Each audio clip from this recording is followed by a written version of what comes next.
On the banks of Plum Creek, Nellie Oleson. Jack was waiting to meet them at the ford that night, and at supper they told Pa and Ma all about school. When they said they were using teacher's slate, Pa shook his head. They must not be beholden for the loan of a slate.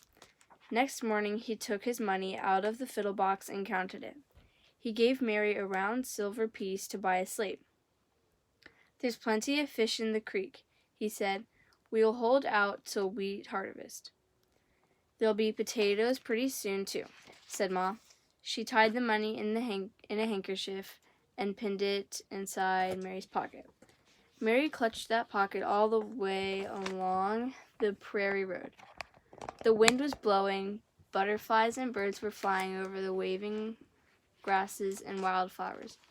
The rabbits loped before the wind, and the great clear sky curved over it all. Laura swung the dinner pail and hippity-hopped. In town they crossed dusty Main Street and climbed the steps to Mr. Olson's store.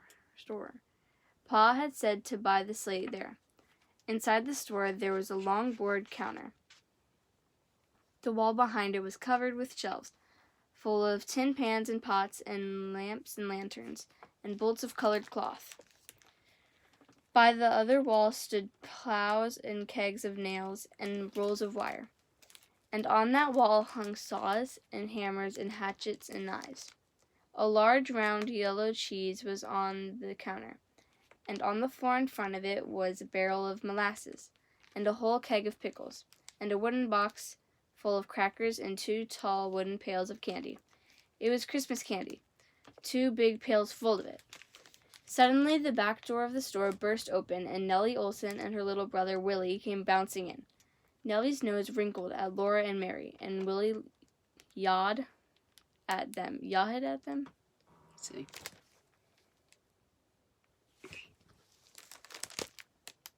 Yeah, I guess. Yawed at them. Yeah. Long-legged snipes. "Shut up, Willie," Mr. Oleson said. But Willie did not shut up. He went on saying, "Snipes, snipes." Nellie flounced by Mary and Laura and dug her hands into a pail of candy. Willie dug into the other pail, then grabbed all the candy they could hold and stood cramming it into their mouths. They stood in front of Mary and Laura, looking at them, and did not offer them even one piece. "Nellie, you and Willie go right back out of here," Mr. Oleson said. They went on stuffing candy into their mouth and staring at Mary and Laura. Mr. Oleson took no more notice of them. Mary gave him the money, and he gave her the slate. He said, "You'll want a slate pencil, too.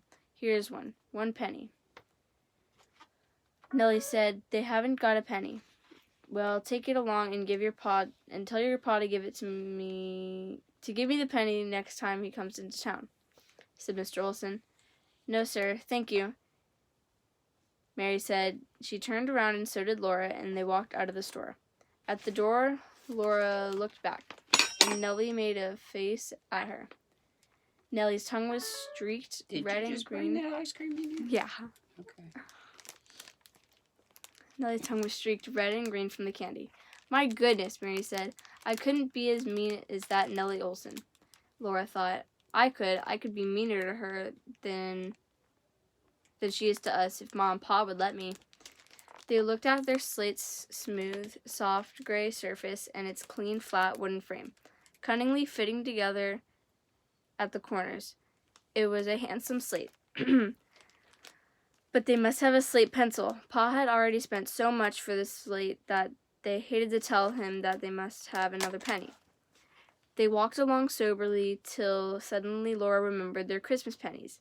They still had those pennies that they had found in their stockings on Christmas morning in Indian Territory. Mary had a penny and Laura had a penny, but they needed only 1 slate pencil. So they decided that Mary would spend her penny for the pencil, and after that, she would own half of Laura's penny. Next morning, they bought the pencil, but they did not buy it from Mr. Oleson. They bought it at Mr. Beadle's store and post office where teacher lived. And that morning, they walked on to school with the teacher. All through the long hot weeks, they went to school, and every day they liked it more. They liked reading, writing, and arithmetic.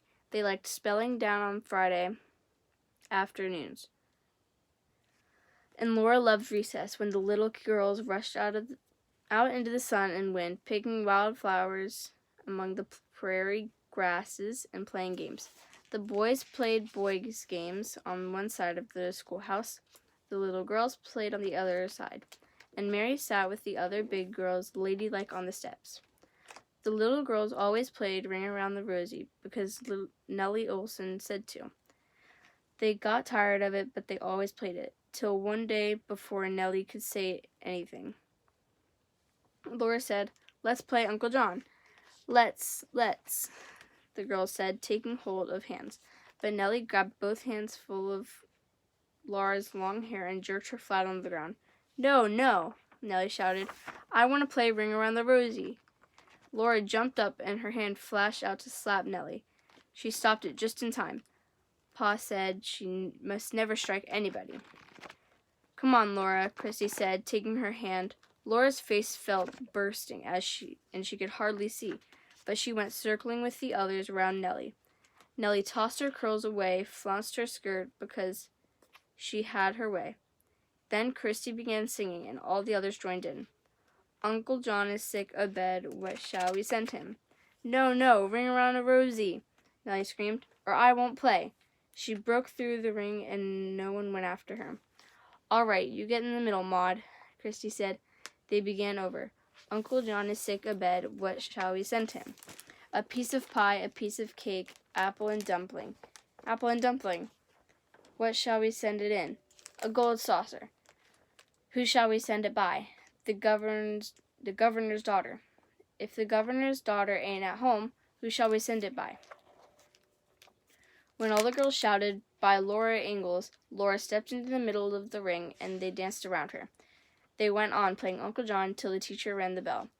Nellie was in the schoolhouse crying, and she said she was so mad that she was never going to speak to Laura or Christy again. But the next week she asked all the girls to a party at her house on Saturday afternoon. She asked Christy and Laura especially. Then. Is that all of it? Yep. Well, that just leaves us hanging, don't it? Mm-hmm. Tell them to be sweet. Be sweet. And don't be ugly. Thank you.